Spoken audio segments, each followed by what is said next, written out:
Hi guys, alam nyo ba dito sa Macau, merong wax figure na free? Kung sa Hong Kong, merong Madame Tussauds na magbabayad ka, dito sa Macau, meron din. So kapag nagdi-DIY kayo dito, pwede nyo itong saglitan, dumaan kasi libre din naman siya. And dito mo lang yan matatagpuan sa loob ng Studio City. Wala po siyang entrance fee, libre po siya. Hindi katulad sa Madame Tussauds sa Hong Kong na mayroong entrance fee.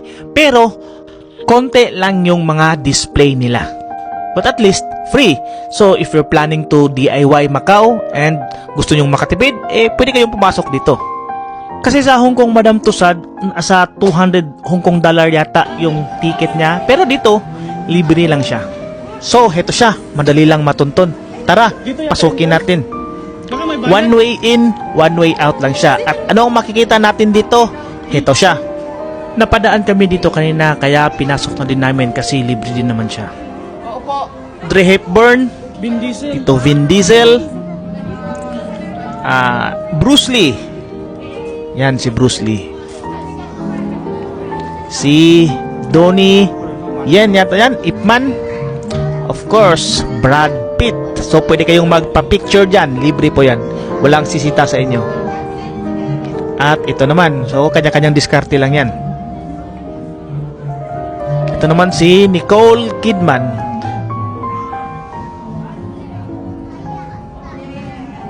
So pag napadaan kayo dito para masulit yung paggala-gala nyo, might as well consider visiting here.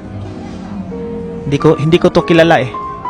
Parang nakasalamuha mo na din sila sa personal kasi hugis na hugis talaga, kawangis nila talaga. Pati rin ito, hindi ko to kilala. So, inikot lang namin yung buong area at ng buong Studio City at para maipakita ko din sa inyo yung loob nito. Siyempre, dito tayo kay Ip Man Donnie Yen.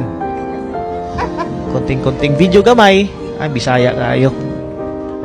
So, that's it guys. If you want to know more about life and story here in Macau, don't forget to follow my TikTok account or kung saang platform mo man ito napanood because I will be sharing you more travel tips, guide, and advice as well as recent and current event na pwede nyong puntahan updated. So, this is it. Pag sinabi nating wax figure, ito yung accurate, detailed measurement ng mga celebrity na kagaya nila. Totoong-totoo yung description nito.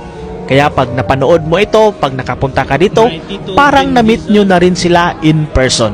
Kaya lubos-lubusin nyo na kasi libre ito. And pwede kayong magpipicture dito. Kanya-kanya din yung mga diskarte. Sana tuloy-tuloy na ito dito. Hindi na ito tatanggalin. Pero I'm sure matagal to dito kasi sponsored to ng Madame Tussauds.